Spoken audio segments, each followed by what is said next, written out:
Welcome to Passages Pulse, where we track the heartbeat of Israel and the Middle East from a Christian perspective. In a time of confusion, division, and misinformation, we're here to help you cut through the noise with truth, clarity, and conviction.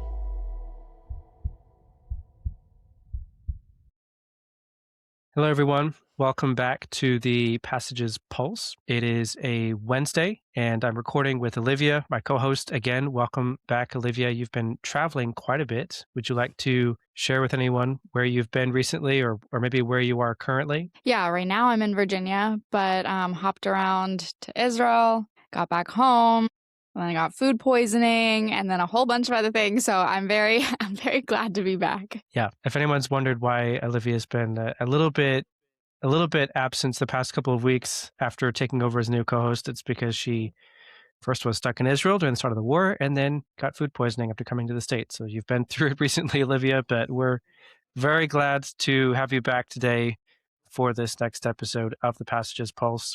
Before we jump into the subject matter, I do want to just lay a bit of groundwork, bring everyone up to speed on sort of what brings us to today's episode and the content of today's episode. The war in Iran it's about 3 weeks old now, so we're almost 3/4 the way to the initial timeline that was laid out at the beginning of the war when the officials on both the U.S. and Israeli side said, approximately 4 weeks. Obviously, it seems like it might be a little bit longer than 4 weeks now at this point because the war doesn't appear to be a week away from wrapping up. But that being said, a significant amount of progress has been made up until this point, and it's hard to believe, honestly, that it's been 3 weeks old now, this war. We will cover in a moment a few of the latest headlines from the Middle East and latest updates in terms of what the United States and Israel have accomplished in the war against Iran.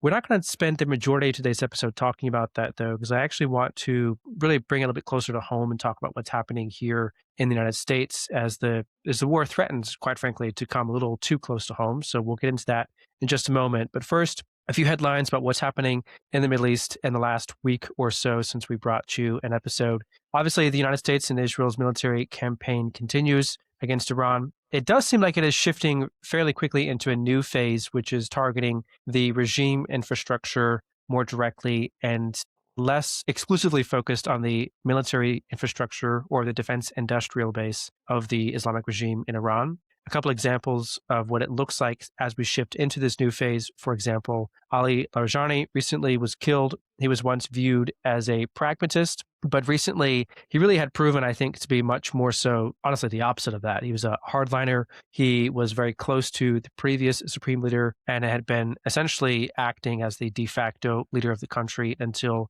Moshtaba was named as the new supreme leader of Iran. Even before this most recent war against Iran, he was responsible for things like organizing the response to the protest earlier this year, which resulted in the massacre of tens of thousands of protesters. He was also responsible for different parts of Iran's foreign policy and national security strategy, responsible for the strategy of attacking Gulf countries like the UAE, Qatar, Bahrain, Kuwait, even Saudi Arabia.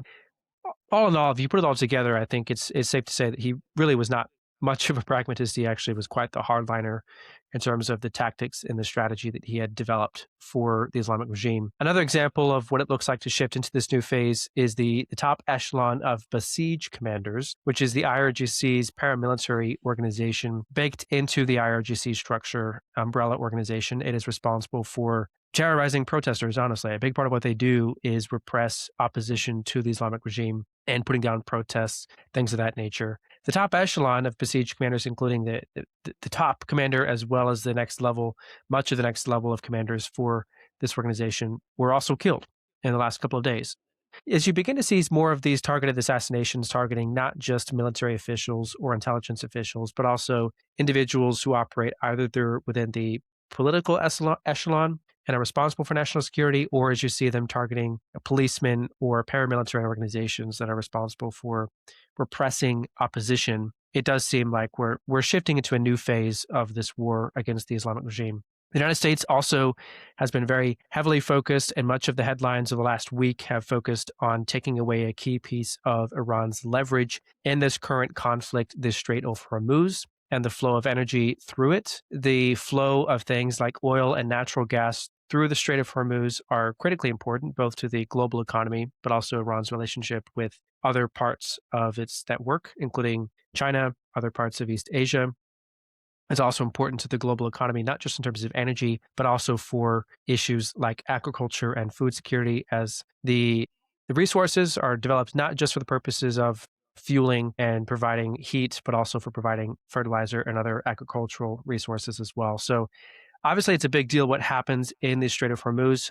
Iran has been trying to use that as leverage in the current conflict to force the U.S. to end the war early. President Trump has essentially called their bluff and said, no, our strategy is to destroy as many of Iran's coastal defenses as possible so that it can then build a coalition to escort ships through the Straits of Hormuz without requiring any concessions to Iran and take away that leverage. He's also threatened to take away other institutions or installations like Harj Island, and is basically building, again, this sort of coalition and this strategy around forcing Iran to concede before the U.S. has to concede to Iran on this point of geographic and economic leverage. Now, in response to that, of course, the markets are fluctuating as far as oil and gas prices. They are elevated currently, but the U.S. administration expects them to go down once the strait is open for good, and expects that to be something that it can realistically accomplish. The end goals for the war as a whole, however, still continue to be somewhat ambiguous. The degree of likelihood that there is some sort of regime change or transition, I would say, is going up at this point, but it's not entirely clear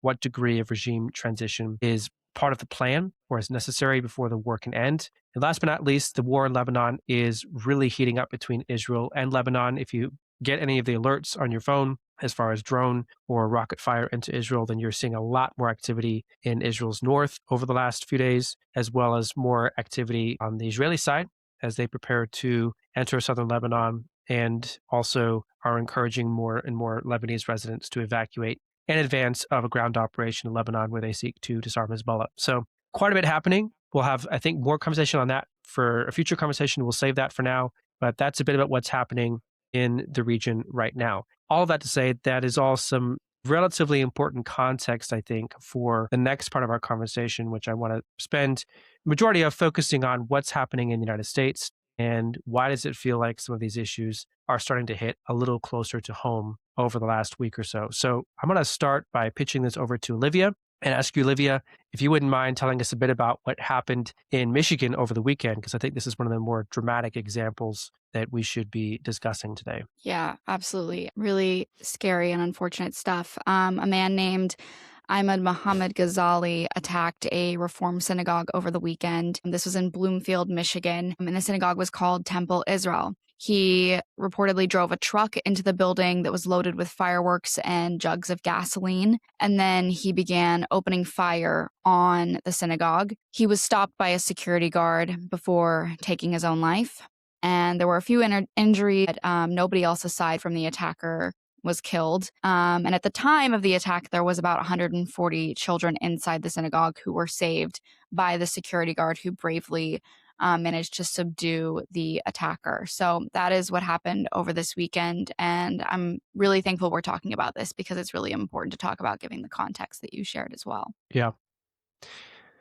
The reason why we shared so much about what's happening in the region before getting into this story, which we'll unpack a little bit more in a moment, is because it appears that we're getting to a point where the regime in Iran and also Hezbollah are under a lot of pressure right now, sort of in between a rock and a hard place. And as you would expect, there is more desperation as far as having to come up with new tactics, having to figure out why their strategy isn't working, especially when your bluff is called, and what you're going to do about it in terms of trying to survive, really.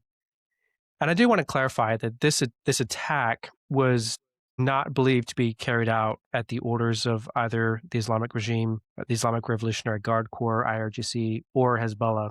But what is very interesting, and I think the connection between this attack and what's happening in Iran right now, or the reason why we are discussing them in the same episode, is because Iran has made various statements, or the IRGC have made a few statements to the effect of threatening essentially to call up or awaken or basically activate different sleeper cells in the United States. Now, they've made no secret of the fact that they have operating around the West, especially in Europe, many countries. The diplomatic teams that Iran sends to those countries includes members of the IRGC who are responsible for coordinating or preparing for the possibility of terror operations. Presumably in the US, they have sleeper cells, which have been basically deeply embedded and are deep undercover, but they're threatening to activate them. And the FBI has apparently been aware of this, and it has been alerting different officials to the possibility that this might be an issue. We're very fortunate, I would say, to this point. There has only been this one attack, and again, it appears to be isolated and not as a result of some broader strategy to conduct terror operations in the United States. But nevertheless, it's worth discussing what would that look like if that were to happen. And this is, I think, a good case study for what sort of incidents we need to be prepared for as a possibility in the United States. So, Olivia, thank you for sharing a bit about what did happen in this case. The other thing I just wanted to really emphasize, because it's worth repeating, that there were 140 children in this synagogue, and presumably one would have to assume that this individual knew the target that he was selecting. It was, within driving distance, but not necessarily close to his home in Dearborn, Michigan. So he had to drive a ways. He had to find a synagogue, look up, obviously, where it is, drive himself there. Apparently spent a couple of hours outside the synagogue, sort of just scoping out the place. So you have to assume that he would have been aware of what kind of synagogue is this, who might be inside the synagogue at the time that he attacks it, what kind of security it has, all of these things. And that's disturbing. I mean, deeply disturbing and alarming that he would choose a soft target that had security, yes, which thankfully stopped him, but also had 140 school children inside. So there's not much else to say other than that's a pretty disturbing form of evil that one would intentionally choose a target like that. Olivia, do you have any thoughts on, and I'll share a few of my own as well, but maybe why someone would have chosen this Temple Israel in Bloomfield? Yeah, there are so many reasons. I'll let you get into the background on, him as an individual, but I think just broadly speaking, I mean, we're seeing this amplification of extremist rhetoric that's just becoming so pervasive, especially on social media. And so, I would never be the type of person to say that words are violent. Like, I would never hold Tucker Carlson or Candace Owens personally responsible for an act of terrorism that they themselves didn't commit. But there is something to be said about the type of rhetoric that they perpetuate, sort of raising the temperature. And that is contributing to a larger momentum of extremism that I think we're seeing.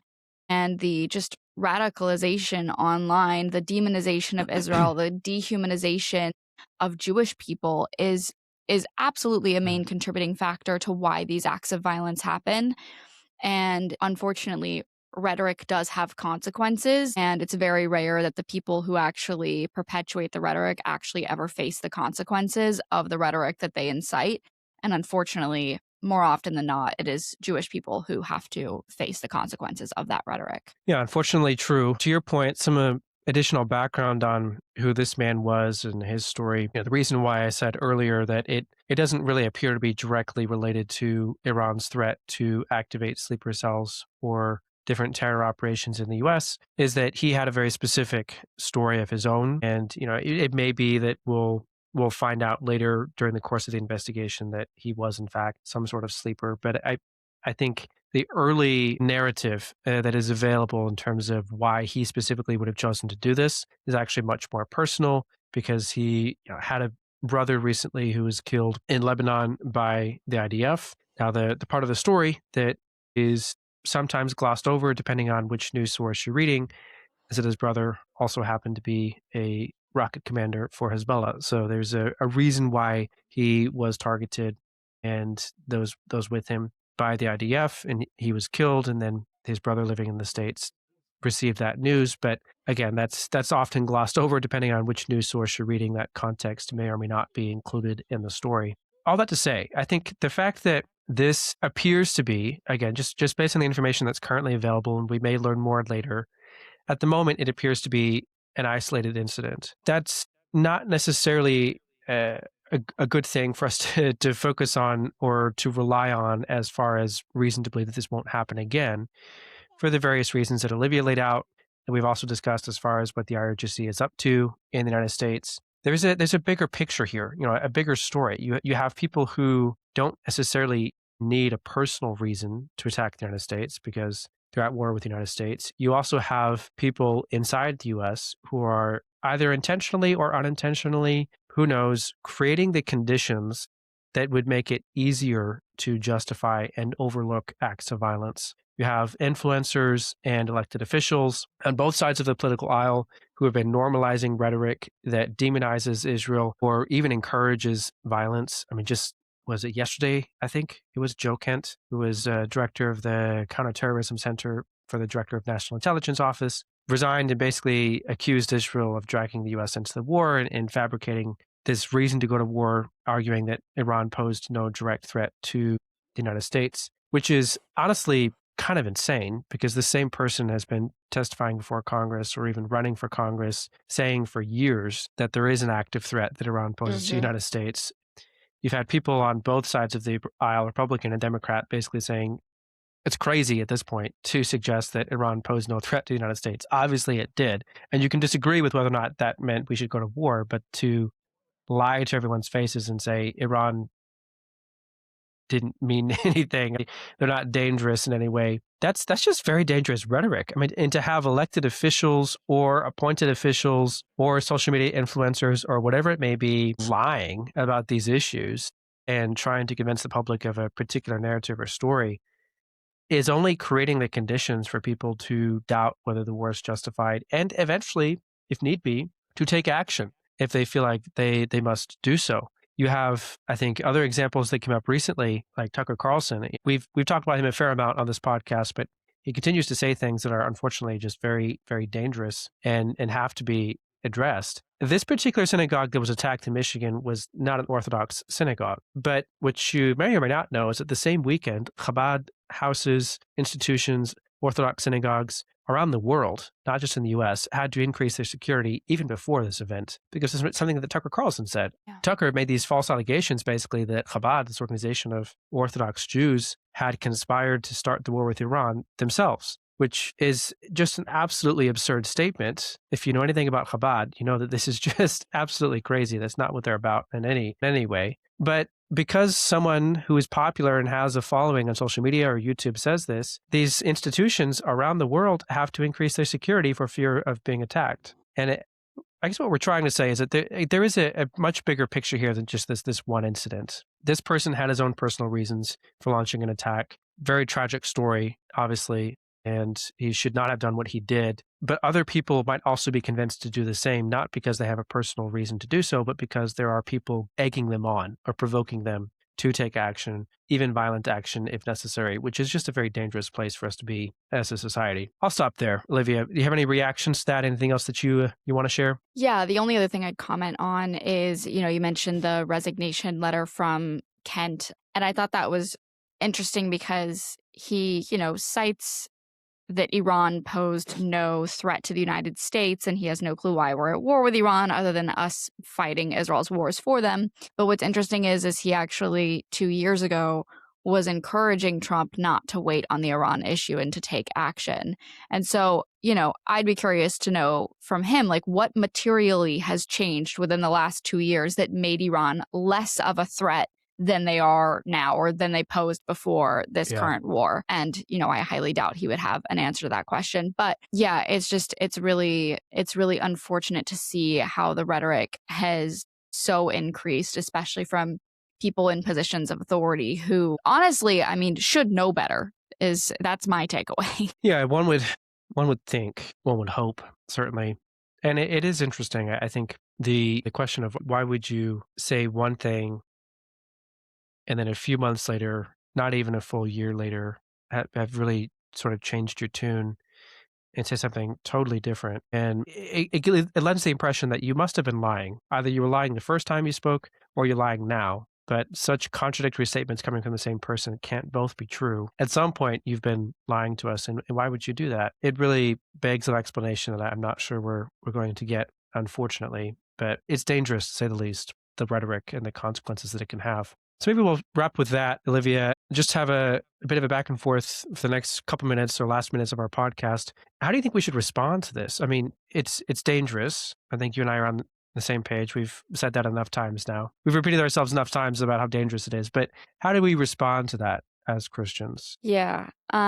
Evil's really hard to be exposed to so consistently. And I think when I talk to anybody about like the work that we do, they're like, wow, that sounds really depressing that you have to like stare that in the face all day. And so I think the natural response to that as a Christian is to just constantly be in prayer, to be in prayer over yourself, over guarding your own heart and your own mind, but also for protection against evil. And I think that is something that, a lot of Christians, especially in America, where we do live with a lot of privilege here and a lot less persecution than Christians in other places of the world face. And so we're not used to experiencing that type of fear on a daily basis. And so I think it's important for us to recognize that evil does exist. The enemy comes to steal, kill, and destroy, and that is not something to be taken lightly.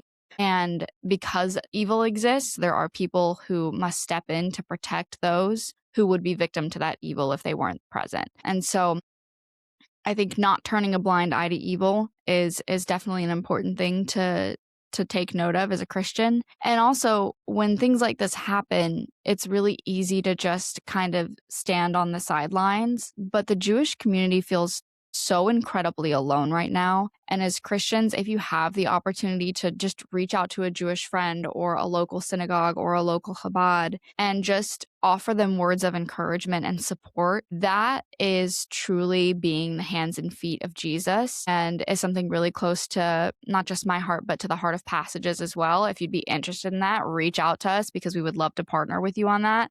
But yeah, that's probably the two main things that I would say. I would love to hear your thoughts as well about how we should respond to that. Yeah, thanks, Olivia. I've been processing a couple things as I think about the events of last weekend and the events of just the last couple of days as far as what has occurred in Israel and in Iran. I think when we think about the number of very bad people who have recently been killed or stopped before they can do something horribly evil, there's a strange tension, I think, felt, a necessary one in some respects. The tension between celebrating the end of evil or the prevention of evil, but also being sober-minded about the loss of human life. I think something that's very easy to see all is, you celebrate the end of your enemy and the threat that it represents or the evil that it represents. And there's a tendency to glorify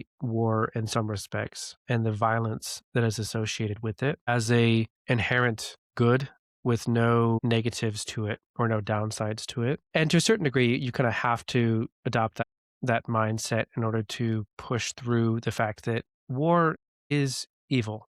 It is a necessary evil, but it is evil. I mean, it's not an inherently good thing that life must be taken in order to preserve other lives. As a Christian, at least, we believe that to be true. So it's important, I think, to just wrestle with that complexity, that of course it is good and right and necessary, and we should be very grateful for the fact that the attacker was stopped before he could kill 140 children in Michigan, that Barjani and all of these members of the Basij and other intelligence organizations in Iran have been killed before they can kill tens of thousands more Iranians. But at the same time, those are all human lives that have been lost and perhaps already were to a degree lost because of the evil that they'd given themselves over to. But they're still human lives that are being taken for the purpose of enacting justice. And it must be done, but it doesn't mean that it's something that we can gloat about, if that makes sense.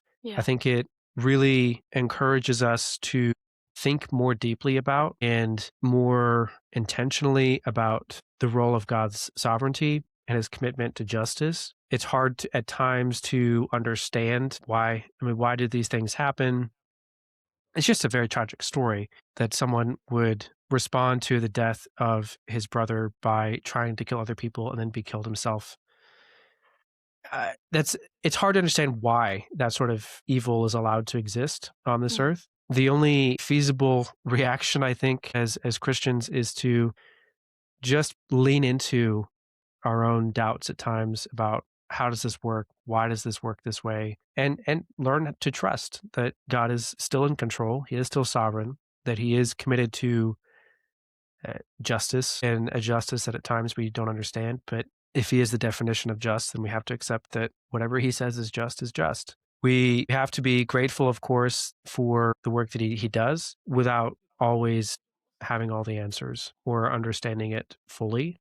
As it relates to some of the other things we've discussed, Olivia, about how to respond to the rhetoric that is growing and the consequences that it can have, I think it's what you said was excellent. And the only thing I would add maybe is it's just important not to look the other way and to understand that it's not just people saying crazy things who are responsible, but also anyone who doesn't speak up. Because if no one else speaks up, then they're just speaking into a vacuum where there's nothing else protecting other people who hear their words from whatever it is that they have to say. It's important not to look the other way when someone makes a bad joke and not say something. It's important to do more than just roll your eyes when someone says something obnoxious. Sometimes you have to actually say something and speak up, or people aren't going to know any better because they're only getting one version of events or one story. And if that is an inherently malicious story, someone's eventually going to get hurt if no one else speaks up.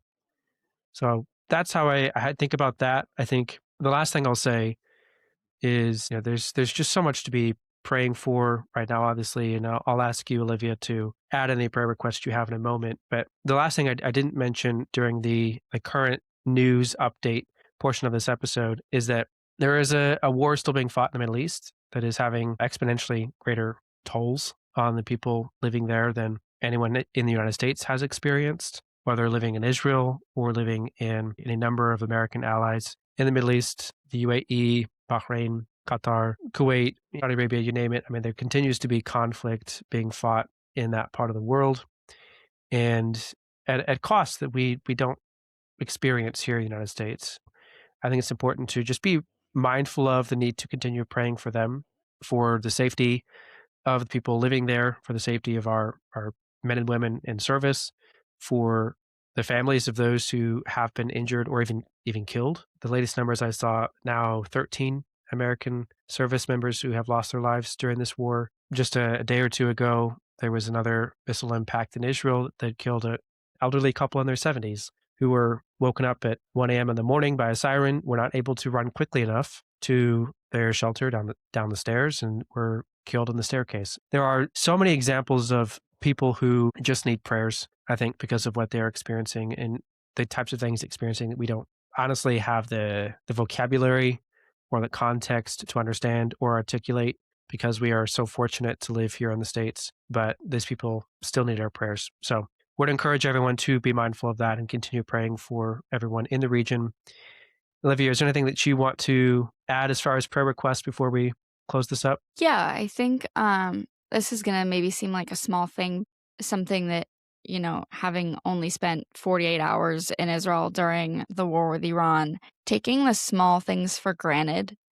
I've been really praying that the Lord would, anytime I do something that I normally would take for granted that would be made a lot more difficult if I was, in Israel right now or in any other part of the Middle East right now, praying that the Lord would just remind me how blessed I am to be where I am right now and to not take those things for granted is something that I think has really made a positive impact on me in the last few weeks. Because then it also reminds me to pray for my friends who don't have access to those things right now, and that they would be able to continue to resume their lives very quickly, because I know all of our friends are very mentally, emotionally, physically exhausted right now. And yeah, that's the only other thing I'd add. Yeah. Thank you. Thank you for adding that. It's good. That's a good reminder.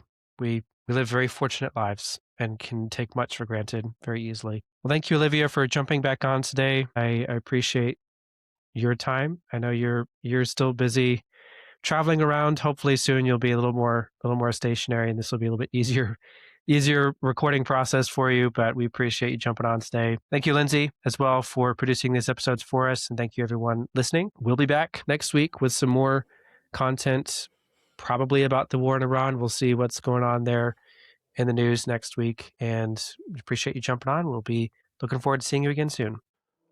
Thank you for listening to this week's episode of Passages Pulse. Help us grow this community by liking, sharing, and subscribing. If you liked this week's episode, let us know by leaving a comment below. This podcast is a project of Passages Israel.